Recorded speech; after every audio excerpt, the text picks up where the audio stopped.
No livro O Cérebro que se Transforma Não é Espírita, um grupo de neurocirurgiões tem um capítulo sobre o pensamento obsessivo. Eles dizem, é preciso primeiro mudar o foco.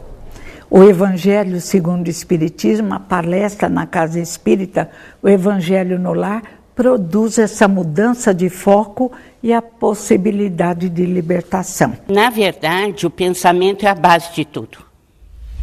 Nós construímos o bem, nós construímos a felicidade e construímos o mal, o desequilíbrio, através do pensamento. Então, tudo aquilo que diz respeito a uma conduta que é contrária à lei do amor, então, a calúnia, o despeito, o desespero, a maledicência, tudo aquilo que diz respeito ao ódio, né, ao ressentimento, enfim, são pensamentos, atos gerados por nós e que causam desequilíbrio. Se a pessoa ela se permite ter comportamentos antiéticos, antissociais, puramente egoísticos, ele acaba gerando problema em si mesmo e nos seus relacionamentos interpessoais. Agora, se o indivíduo tem perseguidores desencarnados que traz do passado, eles vão aproveitar a deixa desse comportamento desequilibrado para influenciá-lo mais ainda, né? Incentivar para que a pessoa continue tendo esses comportamentos ilícitos, imorais, perigosos para si mesmo, para que eles, os desencarnados, consigam seus intentos, que é destruir a vida da pessoa. Todo desequilíbrio espiritual nasce em nós, do nosso comportamento. Seja de uma lembrança que nós trazemos no inconsciente de algo que fizemos de errado, e essa lembrança nos traz comportamento, ou nos inspira comportamentos errôneos, e aí sim atraem esses amigos espirituais, ou nos desequilibram sem os amigos espirituais, nos equilibramos sozinhos, né? Podem ser fruto de lembranças que nós temos mesmo muito claras desta vida, e podem ser frutos de comportamentos que nós sabemos que estão errados, mas que mesmo assim a gente toma, porque vai ser bom para a gente. Depois eu resolvo isso numa outra vida. O mais importante é, primeiro, reconhecer que se desequilibrou, porque às vezes a pessoa, ela está nervosa, alguém fala, está nervosa, não, ela fica pior ainda e ela acha que não está.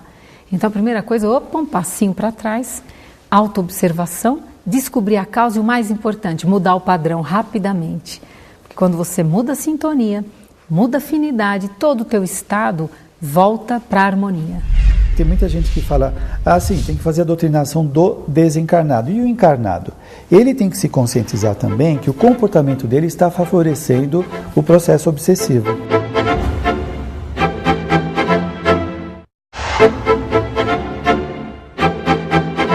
Como ficar equilibrado, não sentir-se perturbado diante desse chamamento maior que o mundo faz para as coisas da vida exclusivamente material. Para que nós tenhamos equilíbrio nesta vida e na outra, nós precisamos de boas escolhas. E as boas escolhas que nós temos de fazer, elas estão inseridas naquilo que conhecemos como caridade, amor, compreensão, perdão, benevolência, tolerância, enfim, todas aquelas qualidades que nos fazem mais próximos do Altíssimo. Muito importante se faz o estudo da doutrina dos Espíritos. Há um item muito interessante no Evangelho segundo o Espiritismo, no capítulo 6, do Cristo Consolador, nas instruções dos Espíritos, aonde os benfeitores espirituais vão passar para Allan Kardec. Espíritas, amai-vos uns aos outros, este o primeiro ensinamento, e instruí-vos, o segundo ensinamento. Então a importância de nós conhecermos a doutrina dos Espíritos e principalmente praticá-la. Se nós conseguirmos modificar as regras de relacionamento, nós diminuiremos também, por consequência, as chamadas perturbações espirituais. Tem muita gente que fala, sim, tem que fazer a doutrinação do desencarnado. E o encarnado? Ele tem que se conscientizar também que o comportamento dele está favorecendo o processo obsessivo. Né? Então, algumas pessoas se contentam em fazer a desobsessão, ela escuta uma palestra, vai embora com seu mesmo comportamento, achando que os benfeitores vão modificar o obsessor. Só que se esse obsessor for convencido, esclarecido, o comportamento dessa pessoa vai voltar a trazer desencarnados doentes por conta das suas atitudes. Então, o encarnado também precisa fazer o tratamento espiritual, precisa modificar o comportamento, quando se fala da reforma íntima, né? De mudar as suas atitudes, pensamentos, para que ele comece a ter condutas mais de acordo com a moral que ele está recebendo no Espiritismo. Então, como nós deveremos fazer para voltarmos ao equilíbrio espiritual?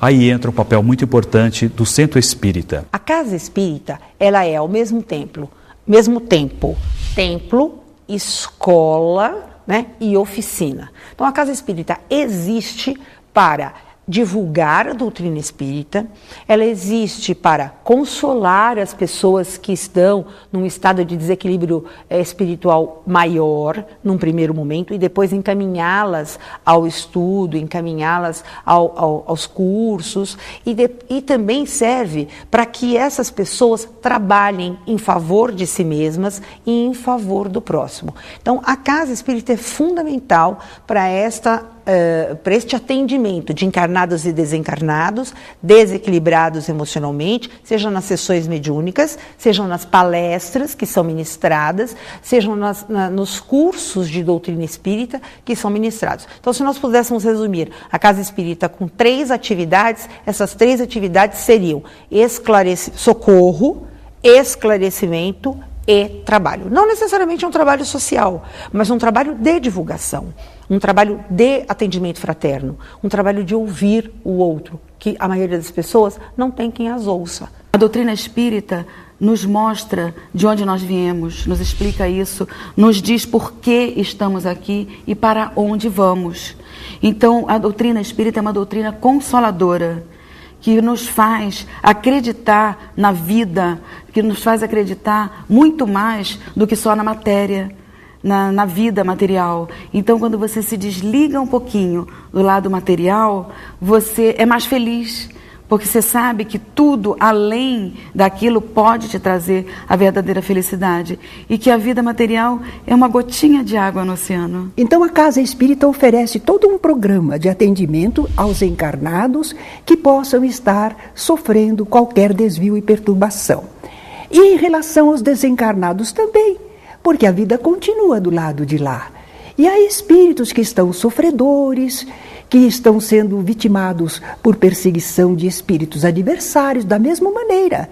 Então, através das reuniões mediúnicas, dos diálogos esclarecedores, das vibrações amorosas, nós também conseguimos ajudar aos espíritos que estão sendo vítimas de obsessão, de influência perniciosa no plano espiritual. O desencarnado, ele vai ser ajudado no Centro Espírita através do esclarecimento do que está acontecendo.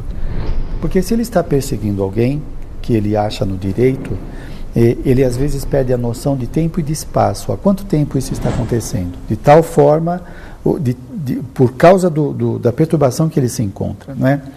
Então, quando ele vai no Centro Espírita e passa por uma sessão mediúnica, o choque anímico, por exemplo, quando ele se aproxima do médium, ele sai daquele torpor, daquela ausência de consciência do que está acontecendo, porque ele está tão focado no ódio dele, que ele perdeu de vista tudo, então ele volta a se situar. Aí ele começa a perceber há quanto tempo vai receber orientação, de quanto tempo está nessa, o quanto ele está sofrendo, ele lembra dos afetos. Então, o choque anímico é um primeiro passo, o esclarecimento, o tratamento que ele recebe no plano espiritual, né, os tratamentos devidos, passes, tal, internamento, a ajuda de familiares, para que ele saia desse processo doentio. Quando nós estamos com o nosso desejo de amar ampliado, quando o nosso conhecimento é expandido, e nós recebemos, com certeza receberemos o amparo de amigos espirituais de grande altura, né? E aí já é o oposto, já não é mais obsessão, não é mais uma perturbação. Então esses irmãos comungam conosco quando nós estamos no bem e nos auxiliam, nos estimulando para que esse bem possa ser ampliado em nós e é utilizado do nosso desejo, da nossa vontade, para que nós possamos levar esse bem a outras pessoas. Nós aprendemos que uma maneira que auxilia profundamente é o vigiai e orai. Então nós começamos, e esse vigiai não é algo persecutório, algo tenso. Esse vigiai é observação, é você se observar.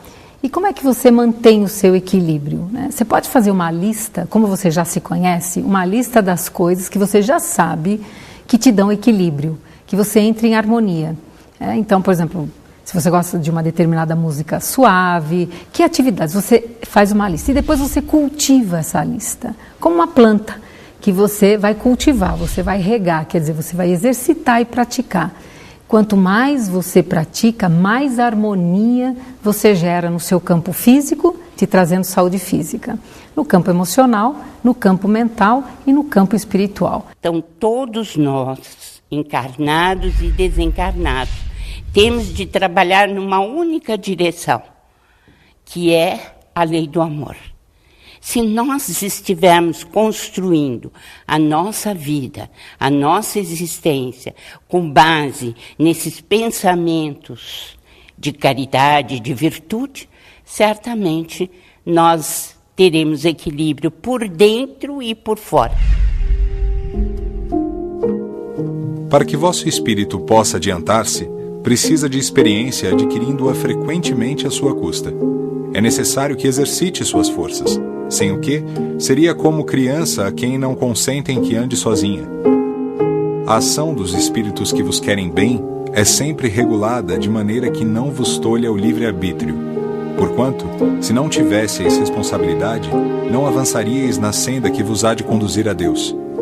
Não vendo quem o ampara, o homem se confia às suas próprias forças.